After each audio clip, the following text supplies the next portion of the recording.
Just lovely aroma.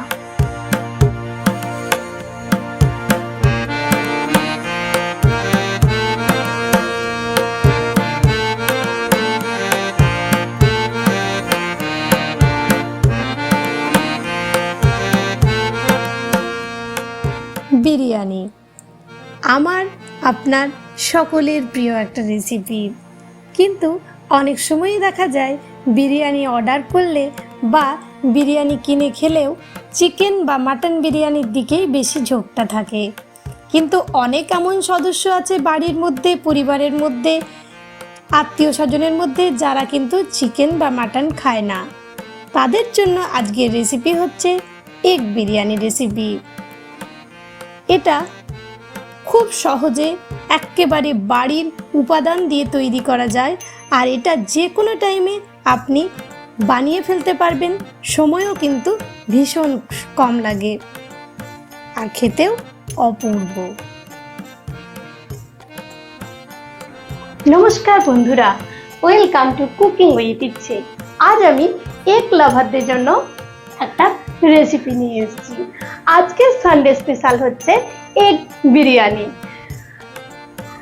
আশা রাখি রেসিপিটা আপনাদের ভালো লাগবে। খুবই নামমাত্র উপকরণে আর সামান্য সময়ে এই রেসিপিটা আমরা আমাদের পরিবারের লোকদের সাথে এনজয় করে খেতে পারি। সানডে মানে যেমন স্পেশাল রান্না, তেমনি গৃহিণীদের কিন্তু ইচ্ছে হয় জাস্ট সহজে কিছু রান্না করে একটু রেস্ট নেওয়ার। কেননা গৃহিণীদের জীবনে কিন্তু সানডে বলে বা হলিডে বলে কিচ্ছু নেই। আমরা সবাই 24/7 ওয়ার্কার, ফ্যামিলির সবাইকে সার্ভিস দিয়ে একটু সময় নিজের জন্য পেতে সবার ইচ্ছে হয়। তাই আজকে আমি সহজে একটা রেসিপি বানানো যাবে সেরকম রেসিপি নিয়ে চলে এসেছি আপনাদের জন্য। তো এখানে বিরিয়ানি বানানোর জন্য আমি গরম জল বসিয়ে দিয়েছি, তার মধ্যে দিয়ে দিচ্ছি একটা পাতিলেবুর রস ভাতটা ঝরঝরে করার জন্য, আর দেব 1 চামচ আমি এখানে হোয়াইট অয়েল। এরকম চামচে। আঁচ আমাদের হাই ফ্লেম রয়েছে। ভালো লাগলে প্লিজ একটা লাইক দিতে ভুলবেন না যেন। আর এগ বিরিয়ানি বানানোর জন্য আমি এখানে নিয়েছি 4টে ডিম, 1 বাটি চাল, আর আলু নিয়েছি আমি 4টে ছোট সাইজের। আপনি যে পরিমাণে বানাবেন সেই পরিমাণে কিন্তু বিরিয়ানির চাল বা ডিম বা আলুটা নিয়ে নেবেন। আর আপনি যদি আমার চ্যানেলের প্রথম দর্শক বন্ধু হন, প্লিজ ফুল ভিডিওটাকে ওয়াচ করে চ্যানেলটাকে সাবস্ক্রাইব করতে ভুলবেন না যেন। নোটিফিকেশন বাটনটাকে অবশ্যই অলে সেট করবেন। আর আপনাদের ভালোবাসা, আশীর্বাদ রূপে কমেন্ট যেন আমি সব সময় পেতে থাকি। আপনাদের আশীর্বাদ আর ভালোবাসা থেকে প্লিজ আমায় বঞ্চিত করবেন না যেন। চলুন তাহলে আমরা স্টার্ট করে দিই এগ বিরিয়ানি রেসিপি। এখানে আমি এইবার এটাকে ফ্লেভারফুল করার জন্য আমাদের যে বিরিয়ানির গোটা গরম মশলা থাকে সেগুলো এক এক করে আমি অ্যাড করে দিচ্ছি। এগুলো আপনারা যে কোনো দোকানে গিয়ে বললে পারেই গোটা বিরিয়ানির মশলা পেয়ে যাবেন খুব সহজেই। তো সেগুলো আমি এখন এটার মধ্যে ধীরে ধীরে অ্যাড করে দিচ্ছি। আর যে পরিমাণে বানাচ্ছি সেই পরিমাণে আমি দিচ্ছি। আপনারা কম বা বেশি যেমন পরিমাণে বানাবেন বিরিয়ানি সেই পরিমাণে দেবেন। আমি এখানে 3 জনের বিরিয়ানি বানাচ্ছি, তো 3 জনের পরিমাণে আমি সমস্ত বিরিয়ানি মশলাগুলো এক এক করে এটার মধ্যে অ্যাড করে দিচ্ছি। জায়ফল, জয়িত্রী, লবঙ্গ, এলাচ, দারচিনি সমস্ত কিছু আমি এটার মধ্যে অ্যাড করে দিলাম। আর আগেও বলেছি, আবার মনে করিয়ে দিচ্ছি, আঁচটা কিন্তু আমাদের হাই ফ্লেম রয়েছে। তবে আপনি এই মশলাগুলো একটা কাপড়ে বেঁধেও দিতে পারেন, কিন্তু এরকমভাবে দিলেও কিন্তু একেবারে পারফেক্টলি ফ্লেভারটা অ্যাড হয়ে যায়। এখন বিরিয়ানির যে চাল হয় সেটাকে ভালো করে ধুয়ে আমি মোটামুটি 20 মিনিটের মতো ভিজিয়ে রেখেছিলাম, সেটা এটার মধ্যে এখন আমি অ্যাড করে দিচ্ছি। আর এখানেই ভাতটাকে আমাদের একটু সেদ্ধ করে নিতে হবে, কিন্তু খুব বেশি সেদ্ধ করার দরকার নেই। মাঝে মাঝে এরকম নেড়ে চেড়ে আর ভাতটাকে আমরা হাই ফ্লেমে সেদ্ধ করে নেব। জাস্ট 1 দানা কাটবে, ব্যাস ভাত আমাদের রেডি হয়ে যাবে। কিন্তু এরকমভাবে হালকা করে নাড়তে হবে, ব্যাস এনাফ। এবার এটার ফেনাটা আমি গড়িয়ে নেব।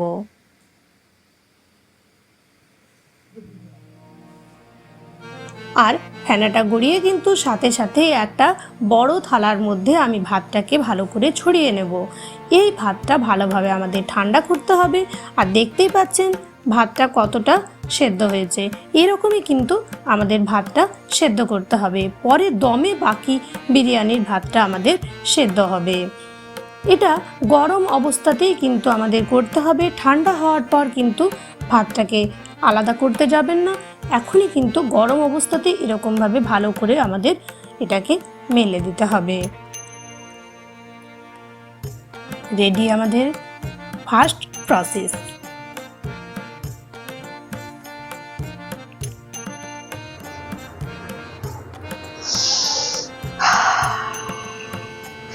Just lovely aroma. থ্যাঙ্কস মুঘলদেরকে অনেক অনেক ধন্যবাদ আমাদের কিচেনে এত সুন্দর একটা ফ্লেভারফুল রেসিপি উপহার দেওয়ার জন্য। আর যদি রেসিপি ভালো লাগে প্লিজ একটা লাইক দিতে ভুলবেন না যেন। কমেন্ট করে জানাবেন যে রেসিপি কেমন লাগলো। আর চ্যানেলের প্রথম দর্শক বন্ধু হলে প্লিজ ফুল ভিডিওটাকে ওয়াচ করে আমার পাশে থাকার জন্য, আমার রেসিপি সবচেয়ে প্রথমে আপনি যাতে পান সেই জন্য চ্যানেলটাকে সাবস্ক্রাইব করে নোটিফিকেশন বাটনটাকে অবশ্যই অলে সেট করবেন। এটাকে এখন ফ্যানের তলায় পুরোপুরি আমি রেখে দেবো। যত ভালোভাবে এটা ঠান্ডা হবে বিরিয়ানি কিন্তু ততই ঝরঝরে আর সুন্দর হবে।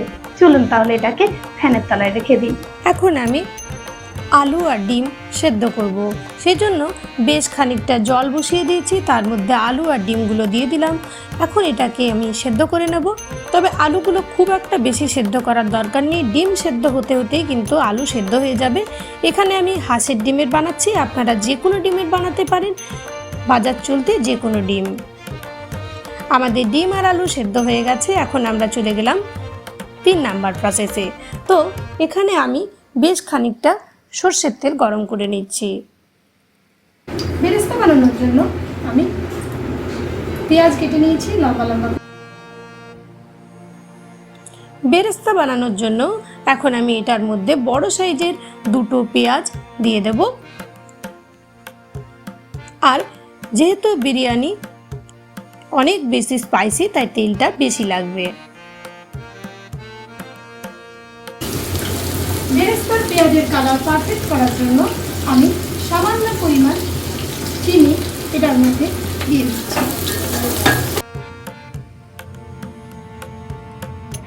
জাস্ট এইটুকু কিন্তু চিনিটা। এখন এটাকে আমরা ফ্রাই করে নেব কালারটা ধরা অবধি। আমার আঁচটা মিডিয়াম টু হাই রয়েছে।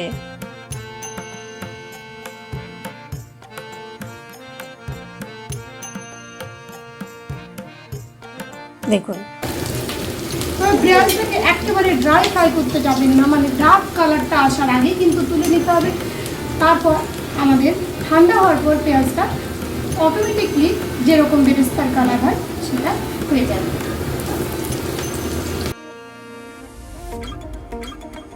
এবার আমরা এটাকে তুলে নিচ্ছি। জাস্ট এরকম বা এর চেয়ে জাস্ট আর একটু আপনারা পেঁয়াজটাকে ফ্রাই করতে পারেন, এটা নিজে নিজেই কালারটা চলে আসবে।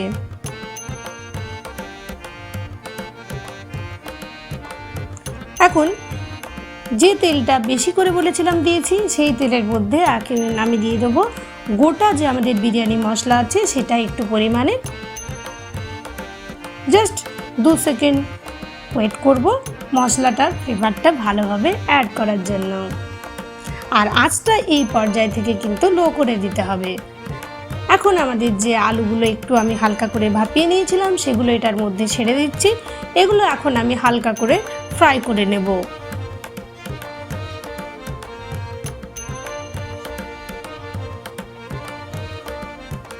আলুটা কষাতে কষাতেই বাকি অনেকটাই সেদ্ধ হয়ে যাবে আমাদের, আর অলরেডি এটা ভাপানো আছে। এখন এটার মধ্যে দিয়ে দিলাম আমি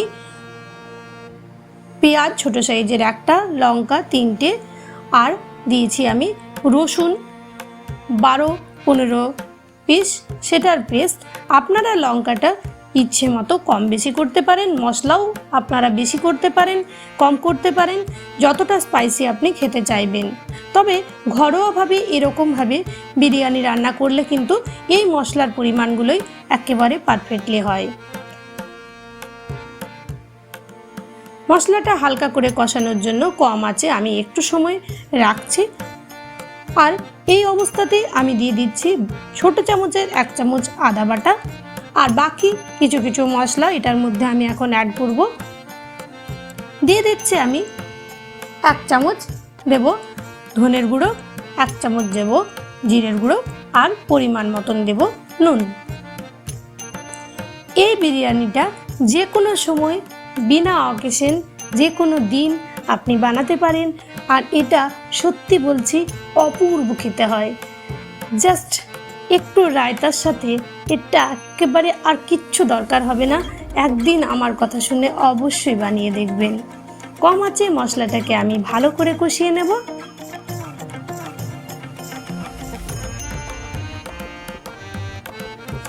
মশলা আমাদের অনেকটাই কষানো হয়ে গেছে। এখন আমি এটার মধ্যে বড় চামচের 5 চামচ দই দিয়ে দিলাম। যেভাবে আমরা মাটন বা চিকেন বিরিয়ানির ম্যারিনেশন করি সেই প্রসেসটা এখানে আমি করিনি, জাস্ট এরকমভাবে খুব সহজেই কিন্তু এটা বানানো যায়। মশলাটা ভালো করে কম আঁচে কষিয়ে নিচ্ছি। তেল রিলিজ হয়ে গেছিল, দেখতেই পেয়েছেন। এবার এটাকে নিচে নামিয়ে এখন আমি লেয়ারিং করব। তো এটার মধ্যে এখন আমি যে আমাদের ভাতটা রেডি করেছিলাম সেটা দেখতেই পাচ্ছেন একেবারে ঠান্ডা হয়ে ঝরঝরে হয়ে গেছে। এখন এটা আমি এটার মধ্যে অ্যাড করে দিচ্ছি। রান্না পারফেক্টলি করে কিন্তু মন একেবারে ভরে যায়। এখন ভাতটা এটার মধ্যে দিয়ে আর আমি এটাকে ভালো করে একটু মিশিয়ে নেব। কিন্তু এখন এটাকে আরও ফ্লেভারফুল করার জন্য দিয়ে দিলাম আমি বিরিয়ানির যে আমাদের বিরিয়ানি মশলা পাওয়া যায় সেই গুঁড়ো মশলা। আমি এখানে এভারেস্টের ইউজ করেছি, আপনারা যে কোনো ইউজ করতে পারেন। তার সাথে দিয়ে দিচ্ছি গোলাপ জল 1 চামচ, আর 1 চামচ দিয়ে দিলাম আমি কেওড়া জল বড় চামচের পরিমাণে। তার সাথে দিয়ে দেব 2 চামচ পরিমাণে মিঠা আতর এটাকে ফ্লেভারফুল করার জন্য। জাস্ট 2 চামচ ডিম আর বেরেস্তা দিয়ে দিয়েছি, আর দিয়ে দিলাম আমাদের যে কেশর দুধ দিয়ে আমি হালকা কুসুম দুধ দিয়ে গরম করে রেখেছিলাম, আর দিলাম 1 চামচ পরিমাণে আমি জল, যাতে করে বিরিয়ানিটা নিচে না ধরে যায়। এখন আমি আটা মেখে রেখেছিলাম সেটাকে এইভাবে আটকে দিচ্ছি। অবশ্যই কিন্তু এই প্রসেসটাকে দেখবেন, আর ভালোভাবে কিন্তু আটাটা এইরকমভাবে পাত্রের গায়ে আটকে দিতে হবে, যাতে করে আমরা যখন দমে বসাবো তখন বিরিয়ানির ফ্লেভারগুলো এটার মধ্যে ভালোভাবে অ্যাড হয়ে যায়। আর পুরোটাতে কিন্তু আটাটা আটকাতে হবে না, জাস্ট একটা জায়গায় একটু ফাঁকা রাখতে হবে যাতে দমটা রিলিজ হয় আর বিরিয়ানি নিচে না লেগে যায়। এরকমভাবে পুরোপুরি ভালোভাবে কিন্তু এই কাজটা করতে হবে, খুব সাবধানে করতে হবে, না হলে কিন্তু ভালোভাবে আমাদের ফ্লেভারগুলো এটার মধ্যে অ্যাড হবে না। এখন হয়ে গেছে, এরকমই দরকার ছিল আমাদের। এইবার এটাকে আমরা একটা তাওয়া গরম করে নেব আগের থেকে। দেখতেই পাচ্ছেন তাওয়াটা পুরোপুরি গরম হয়ে গেছে, হাই ফ্লেমে এটাকে গরম করেছি। এখন এটার একেবারে লো করে দেবো টেম্পারেচারটা, আর আমি পাত্রটাকে বসিয়ে রাখবো 10 মিনিটের জন্য লো ফ্লেমে। 10 মিনিট পর আমরা ফিরে আসছি। 10 মিনিট পর এরকম কিন্তু গরম অবস্থাতে আটাটা আমাদের খুলে নিতে হবে, না হলে কিন্তু আটাটা ঠিক করে ছাড়ানো যাবে না। তাই 10 মিনিট পর গরম অবস্থাতে এইবার কিন্তু আমাদের বিরিয়ানি চেক করার সময় চলে এসছে। তো আমি আটাটাকে ভালোভাবে এটাকে এরকমভাবে চারদিক থেকে খুলে নিই। এইবার একেবারে আমাদের বিরিয়ানি দেখুন, একটা সাইড থেকে আমি দেখিয়ে দিচ্ছি, একেবারে পারফেক্টলি ডান হয়ে গেছে। এখন দেখেই নিলেন।